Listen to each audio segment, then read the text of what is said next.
عليكم ورحمة الله تعالى وبركاته. إن شاء الله كنتمنى هذا الفيديو يلقاكم بصحة جيدة وأحوال طيبة إن شاء الله.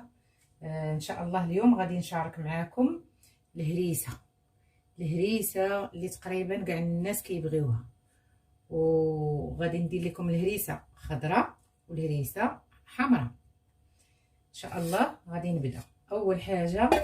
أول حاجة البنات الليغو.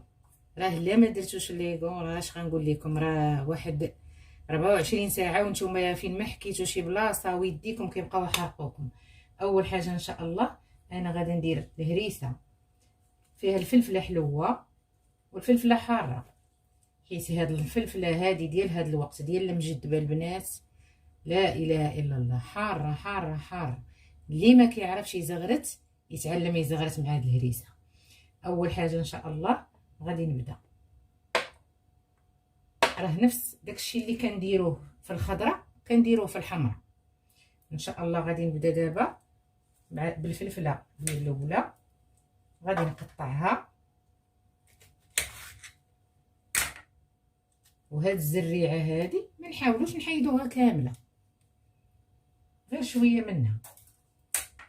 ان شاء الله غادي نقطع الفلفله ونرجع معاكم.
انا زدت زيت العود وزدت الحامض وحكيت تومه والحامض مرقد، كلشي طحنتو هنايا، وداكشي اللي درتو في هذه غنديرو في فلفله خضراء كيف كتشوفوا.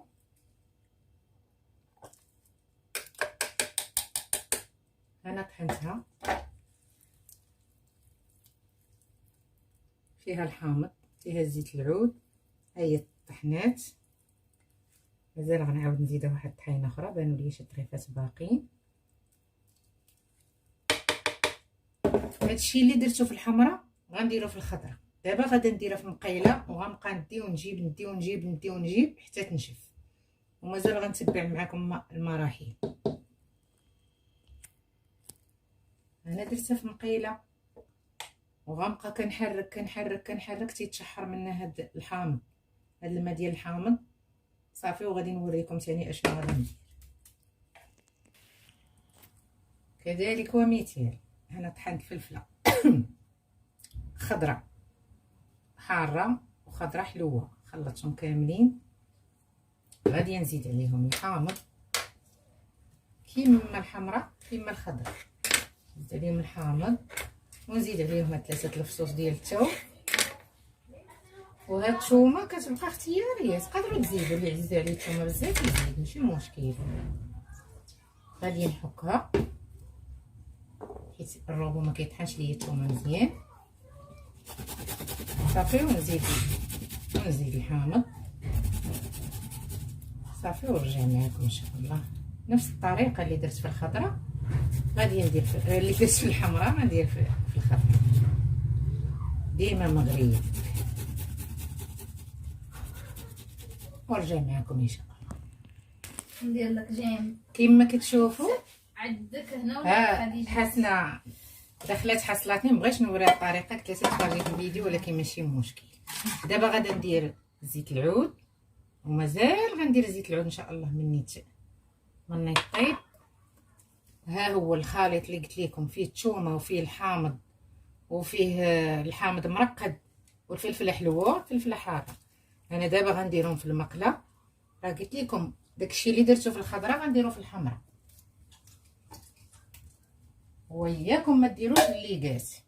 ها هي درتها شحرتها فوق البوطه، ها هي تشحرات، وغادي نوريكم طريقه التخزين ديالها. دابا هذه كذلك ومثال غنديرها فوق البوطه وغنبقى نحرك نحرك نحرك حتى تنشف من هذا الماء ديال الحامض، حتى يدخل فيها وينسجم معاها. عاود نرجع لكم ان شاء الله. البنات نسيت واحد القضيه، مليحه ضروري ومؤكد الملحه. هاهي غندير فيها الملحه على حسب، بغيتو تكثروا كثروا، بغيتو ديروا شويه ديروا، ولكن هي اصلا كتجي مملحه وهاد الملحه كتحافظ عليها.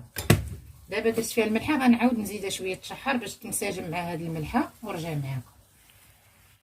السلام عليكم. ها الهريسه اللي حضرت معاكم، ها هي.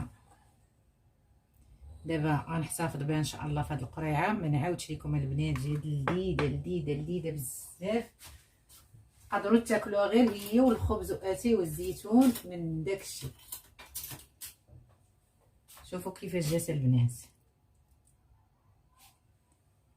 ها هي. انا ما غنقولش لكم بحال ديال اللي كنشريو من عند موالين الزيتون، لا، احسن منها، احسن منها في المذاق وفي النقا وفي كل شيء.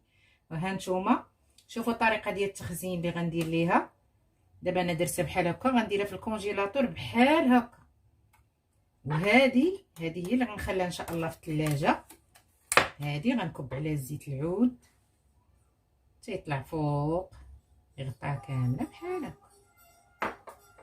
هذه ان شاء الله هذه غنخليها في الثلاجه، وهادو بجوج غنحتفظ بهم في المجمد بحال هكا. صافي غادي نسد. عرفتوا البنات هاد السوبيرات هادو جوطابل مخيرين للمجمد، من داكشي غادي نسدهم نخشيهم في المجمد بجوجات.